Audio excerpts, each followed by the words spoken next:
Hi hello പുതിയൊരു വീഡിയോയിലേക്ക് എല്ലാവർക്കും സ്വാഗതം. എല്ലാവർക്കും സുഖമാണെന്ന് വിചാരിക്കുന്നു. ഞങ്ങൾക്കും ഒരുവിധം സുഖം തന്നെ. അപ്പോൾ വീഡിയോയിലേക്ക് പോവാം. ഇന്നത്തെ വീഡിയോയിൽ ബിഗോണിയ ചെടി റിപ്പോർട്ട് ചെയ്യുന്നതാണ്.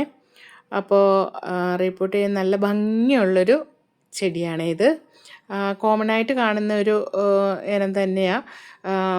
ഹൈബ്രിഡൊന്നും അങ്ങനെയൊന്നും അല്ല, സാധാരണ കാണുന്ന ഒരു വെറൈറ്റി തന്നെ. ഇതിനകത്ത് നല്ല പൂക്കളും ഉണ്ടാവും. പക്ഷേ പൂക്കളെക്കായി ഇലയാണ് നമുക്ക് ബിഗോണിയ ചെടികളെ സംബന്ധിച്ച് ഇലകൾക്കാണ് ഭംഗി. അപ്പോൾ പൂക്കൾ ഞാൻ നുള്ളിക്കളയാറാണ് ഉള്ളത്. ഇപ്പോൾ കുറച്ച് നാളുകൊണ്ട് ശ്രദ്ധിക്കാതിരിക്കുന്നത് കൊണ്ടും പക്ഷെ പൂക്കൾ എനിക്ക് നുള്ളിക്കളയാൻ സാഹചര്യം ഇല്ലായിരുന്നു, സമയം കിട്ടാറില്ലായിരുന്നു. അതുകൊണ്ട് ചെടിയൊക്കെ ആകെ നശിച്ചു പോകാൻ തുടങ്ങിയിരുന്നു. അപ്പോൾ അതുകൊണ്ട് ഞാനത് റിപ്പോർട്ട് ചെയ്ത് വെക്കാൻ വേണ്ടി നോക്കുകയാണേ. അപ്പോൾ കാരണം ഈ ചെടിയുടെ പൂക്കൾ ഉണ്ടായി കഴിഞ്ഞാൽ പൂക്കൾ നല്ല ഭംഗിയാണ്. ഈ ഒരു ഇനത്തിൻ്റെ പൂവ് കാണാനും നല്ല ഭംഗിയാണ്, വലിയ പൂക്കളുമായിട്ട് ഉണ്ടാവും. പിന്നെയെന്ന് പറഞ്ഞു കഴിഞ്ഞാൽ ഇതിനകത്ത് ആൺപൂവും പെൺപൂവും ഒരു ചെടിയിൽ തന്നെ ഉണ്ടാവും ബിഗോണിയയിൽ. അപ്പോൾ പെൺപൂവ് തിരിച്ചറിയുന്നതെന്ന് പറഞ്ഞാൽ ആ പൂവിൻ്റെ അടിഭാഗത്തായിട്ട് 3 അറകളുള്ള ഒരു ഭാഗം കാണാം. അതിൻ്റെ ഉള്ളിൽ പൊടിപൊടിയായിട്ട് നമ്മളത് കൈകൊണ്ട് തുറന്നു നോക്കിക്കഴിഞ്ഞാൽ പൊടിപൊടിയായിട്ട് ഒരു ഇത് ഉണ്ടാവും. അതെന്ന് പറഞ്ഞാൽ അതിൻ്റെ വിത്താണെന്നാണ് പറയുന്നത്. പക്ഷേ ആ വിത്തുകൾ വെച്ചിട്ടും തൈകൾ ഉണ്ടാക്കുന്നതെന്ന് ഞാൻ പറഞ്ഞു കേട്ടിട്ടുണ്ട്. പക്ഷേ എനിക്ക് അനുഭവമില്ല, ഞാൻ ചെയ്തിട്ടുമില്ല. ഞാൻ തൈകൾ ഉണ്ടാക്കുന്നത് ഇലകൾ മുറിച്ചെടുത്തിട്ട് ഇലകൾ വെള്ളത്തിലിട്ടും അല്ലെന്നുണ്ടെങ്കിൽ മണലിൽ കുത്തിവെച്ചിട്ടൊക്കെ തൈകൾ ഉണ്ടാക്കുന്ന, അല്ലെങ്കിൽ ഇതിൽ നിന്ന് തന്നെ പൊട്ടി പുതുതായിട്ട് വരുന്ന തൈകൾ മാറ്റി വെച്ച് അങ്ങനെ തൈകൾ ഉണ്ടാക്കും. അപ്പോൾ നല്ല ഭംഗിയുള്ള ചെടികളാണ് ഈ ബിഗോണിയ എന്ന് പറയുന്നത്. പിന്നെ ഇൻഡോർ പ്ലാന്റായിട്ട് വെക്കുന്നതിനോട് എനിക്ക് താല്പര്യമില്ല. കാരണം ഇൻഡോർ പ്ലാന്റായിട്ട് വെച്ച് കഴിഞ്ഞാൽ അത്രയും വെയിൽ കിട്ടുന്ന സ്ഥലമായിരിക്കണം വെക്കുന്നത്. എന്നാൽ പോലും നമ്മൾ വെള്ളമൊക്കെ കുറച്ച് കൂടിപ്പോവുകയൊക്കെ ചെയ്ത് കഴിഞ്ഞാൽ പെട്ടെന്ന് ഫംഗസ് ബാധ വരും, ചെടി നശിച്ചു പോവും, ചെടി അഴുകിപ്പോവും. അപ്പോൾ അതുകൊണ്ട് ഞാൻ ഇൻഡോർ പ്ലാന്റ് വെക്കാൻ ഞാൻ ഒന്നും സജസ്റ്റ് ചെയ്യുന്നില്ല. കാരണം അത് ഞാൻ വെച്ച് നോക്കിയിട്ടുണ്ട്, അതുകൊണ്ട് ഞാൻ പറയുന്നത്. പിന്നെ വേറൊരു കാര്യം എന്ന് പറഞ്ഞു കഴിഞ്ഞാൽ ഇത് കണ്ടില്ലേ, ഇത് നമ്മുടെ ക്യാബേജ് ബിഗോണിയയുടെ ഇലയാണേ. അപ്പോൾ അതിൻ്റെ ഇങ്ങനെ തന്നെ ഇങ്ങനെ ഒരു പീസ് കിട്ടിക്കഴിഞ്ഞാൽ അത് മണ്ണിൽ വെച്ചിട്ട് അതിൽ നിന്നും തൈകൾ ഉണ്ടാവുമെന്ന് പറയും. പക്ഷേ ഞാൻ 2-3 പ്രാവശ്യം ചെയ്ത് നോക്കിയിട്ടുണ്ട്. അത് എൻ്റെ വെള്ളം നനയുടെ കുഴപ്പം കൊണ്ടാണോ എന്താണെന്നൊന്നും അറിയത്തില്ല, അഴുകിപ്പോയിട്ടുണ്ട്. ആ മണ്ണിൻ്റെ വെച്ച ഭാഗത്ത് നിന്ന് ഇങ്ങനെ അഴുകി വന്ന് മൊത്തത്തിൽ അഴുകിപ്പോവും.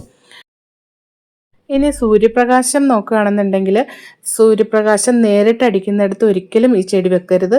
കാരണം ഇതിൻ്റെ ഇലകൾ കരിഞ്ഞു പോവും. അപ്പോൾ ഈ ചെടി ഒരു ഭംഗി ഉണ്ടാവില്ല, വളർച്ചയൊക്കെ മുരടിച്ച് കരിഞ്ഞ് ഇങ്ങനെ നിൽക്കും.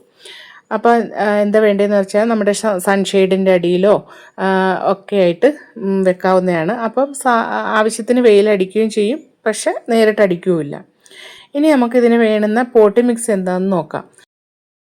ഈ പശയില്ലാത്ത മേൽമണ്ണ്, കുറച്ച് ചരലോടൊക്കെ കൂടിയ മണ്ണാണെങ്കിൽ അത്രയും നല്ലത്.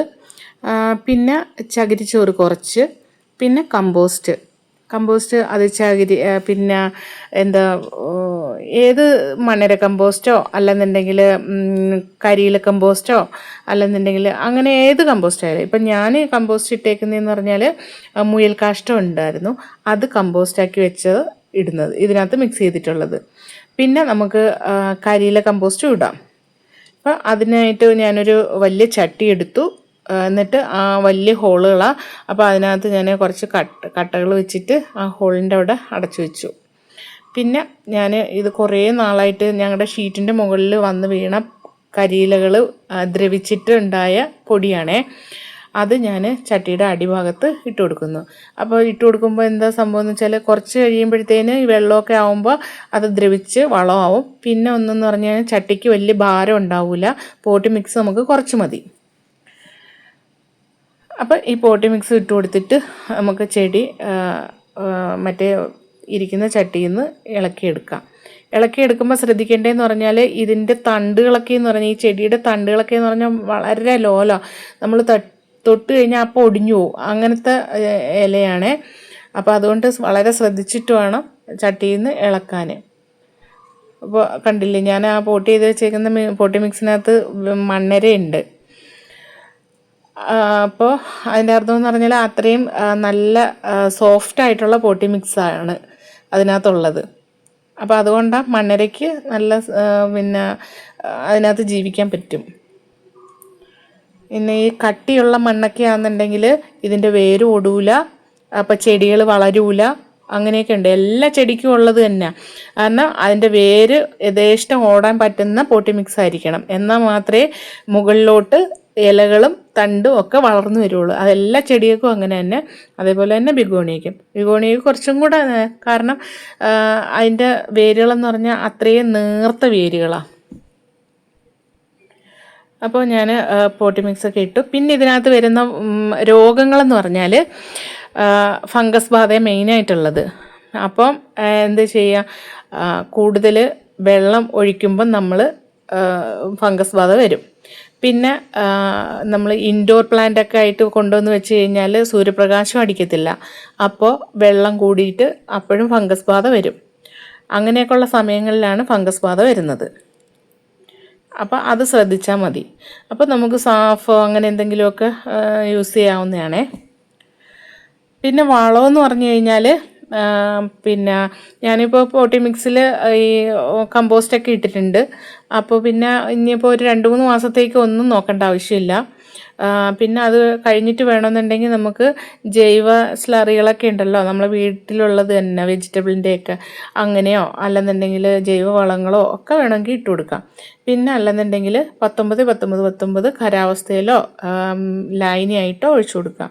പിന്നെ ഈ ഇലകൾ, മൂത്ത ഇലകളൊക്കെ ഞാൻ വെട്ടിയെടുത്തിട്ട് എന്ത് ചെയ്യുമെന്ന് വെച്ചാൽ അത് ഞാൻ അടുത്ത തൈകളാക്കാൻ വേണ്ടിയിട്ട് ഉപയോഗിക്കും, അല്ലാതെ കളയൂല.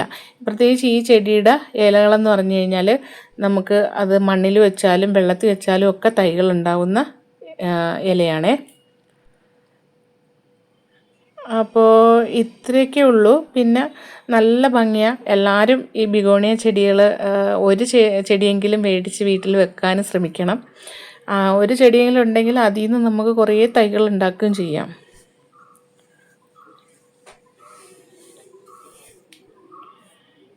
പിന്നെ വെള്ളം ഒഴിക്കുമ്പോൾ ശ്രദ്ധിക്കണം, വെയിൽ തട്ടുന്നത് ശ്രദ്ധിക്കണം, വളം ഇട്ട് കൊടുക്കുന്നതും ശ്രദ്ധിക്കണം. കൂടുതൽ വളമൊക്കെ ആയിപ്പോയി കഴിഞ്ഞാലും ചിലപ്പോൾ പെട്ടെന്ന് ചീഞ്ഞു പോകും. അപ്പോൾ ബിഗോണിയ കുറച്ച് ശ്രദ്ധിക്കേണ്ട ചെടിയാണേ. അപ്പോൾ ഇത്രയൊക്കെ ഉള്ളൂ. വീഡിയോ ഇഷ്ടപ്പെട്ടാൽ ലൈക്ക് ചെയ്യണേ, കമൻറ്റ് ചെയ്യണേ, ഷെയർ ചെയ്യണേ, സബ്സ്ക്രൈബും ചെയ്യണേ. Okay, thank you.